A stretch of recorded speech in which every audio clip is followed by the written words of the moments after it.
As a 27-year-old man, I have a stunning 26-year-old wife named Amara. Anyhow, let's talk about what transpired a week ago. I had a girlfriend when I was 17, and she cheated on me for my brother. Since kindergarten, we have been together. We chose to become official in high school, despite the fact that we were only friends in elementary and middle school. However, my brother informs me that she and he were seeing each other behind my back after a year of making it official.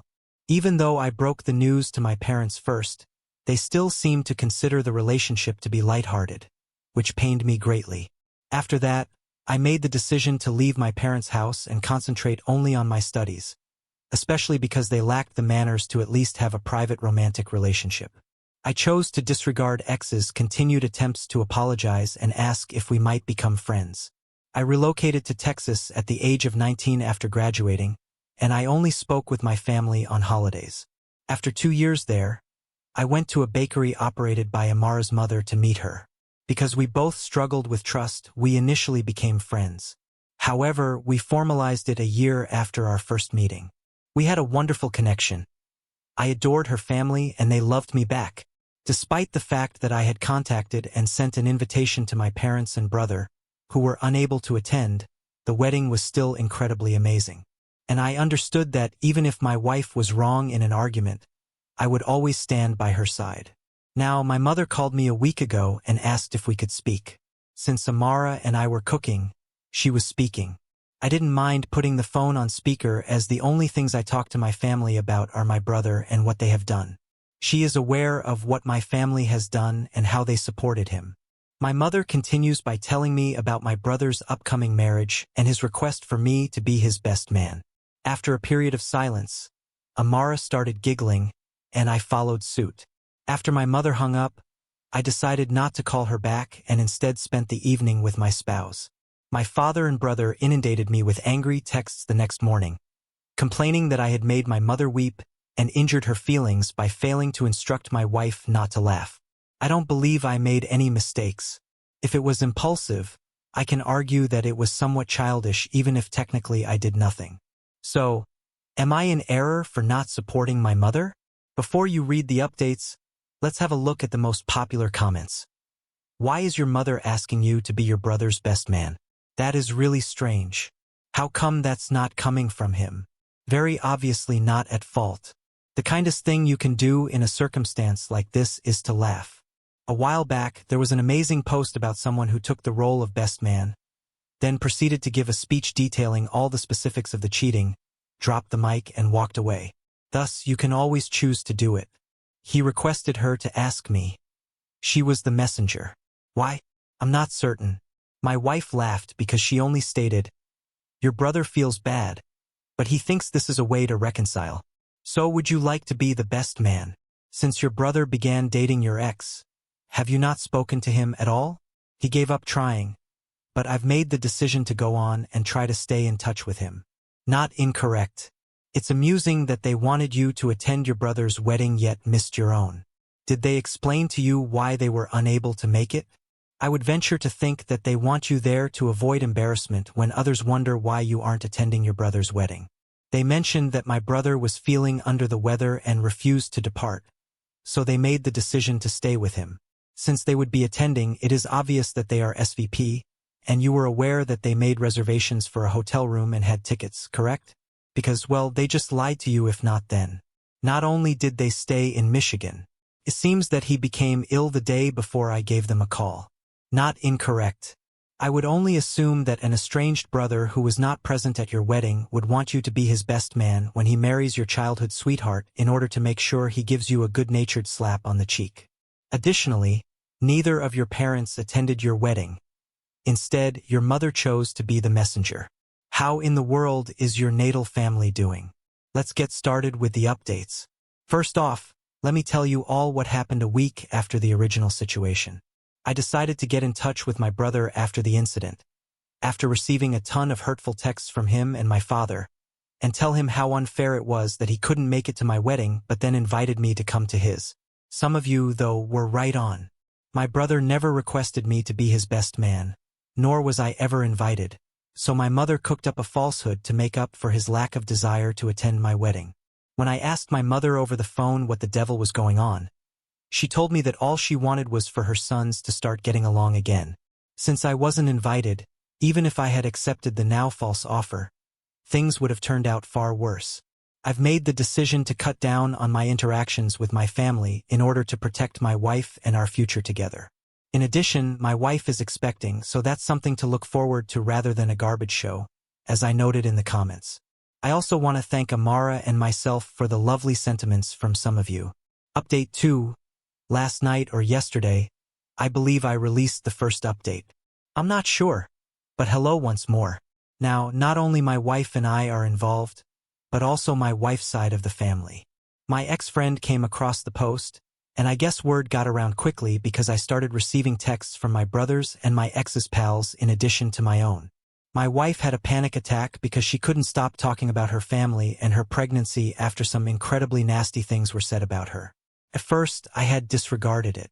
I've stopped sending limited SMS to my family and am now ignoring them altogether. I'm not sure if I could have stated what they said because it was so nasty and racist. I really appreciate each and every one of you, even though I've decided to completely switch off my phone.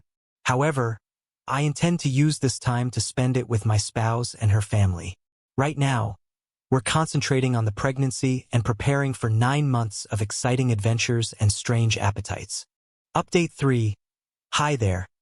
I'm just providing a brief update on the decision I took precisely 21 days ago, which has turned out to be the best choice of my life. First, I am no longer in contact with my family. Second, my wife loved all of you and was offended when I mentioned that she laughed after reading the post and responses. She therefore asked me to explain and inform everyone that it was a full cackling. 3. Our infant is developing and doing well. Just wishing for a girl, that's all. I want to thank you all again. We cherish you. Oh, my beloved program, Find the Favorite Child. Then came my favorite part, 30 minutes of the parents' refutations. Watching them try to deny the obvious by tying themselves into pretzels is so much fun. What a bunch of garbage of a family. Edit. The wife is amazing, but not the husband. My ex-friend discovered the post, and I suppose word got out quickly. Additionally, I was now receiving texts from my brother's acquaintances, my ex, and my immediate relatives. I honestly can't get over how much their town's biggest gossip makes me feel. Dear bro and ex are embarrassed. I bet the ex-friend wasn't close enough to not tell anyone about it. Law. How did mom want this to go? Okay. So she wants her sons to make amends, but what if Op accepted and then contacted his brother Ol, saying something like, "Hey, so I'm your best man, what weekends work for your bachelor party?" And Ol wasn't even going to invite him. There is no plan because of my past, which includes my brother cutting me out of his life and my mother pestering me for around 4 years to be the bigger person. Such parents have no other priorities but a happy family. My opinion is that rather than the catastrophe you are clumsily trying to rectify, you could have a semi-normal family if you had been excellent parents in the first place. I had enough of the scenario and put my mother in timeout. Heck, mother was even ordered to stop by our sister's husband. Yes, mum is truly that. She believes that for them to be in the same room would be a step forward. If it turned into a full contact, no contact fight, she would be shocked. Some folks just act on instinct. They don't plan ahead. Update on the next story. Am I crazy to think it's bad that my ex is residing with my parents? Originally posted at the beginning of the year, I, a 29-year-old woman, was the target of harassment and stalking by a woman who thought I was having an affair with her husband. Every day for more than a month, there was harassment via phone, on social media, and occasionally even in public. She even damaged my car in my driveway by throwing a stone through my window. After she was captured on security footage, she was charged. I had to pay a lot of money to solicitors to threaten to sue the wife and husband in order to get her to back off. She entered a psych hold because she appeared to be experiencing a mental breakdown. Her medication worked, and she consented to cease and acknowledged that I wasn't the one who was participating. She apologized on social media, cleared my name, and agreed to pay some financial compensation for any harm caused during this ordeal as part of our legal arrangement. My 32-year-old fiancé was completely useless. He wouldn't do anything to help me, even though we shared a home. He would just depart when I was harassed in public. He got in his car and drove away to stay with a friend after our condo was attacked. He claimed he couldn't stay because it would be too embarrassing. It seemed like he was unaware of my fear and the sense that my life was in jeopardy. Despite knowing that I was blameless in this, he allowed his friends and family to mistrust me and make disparaging remarks about me. When I begged him for assistance, he would seem helpless and frustrated.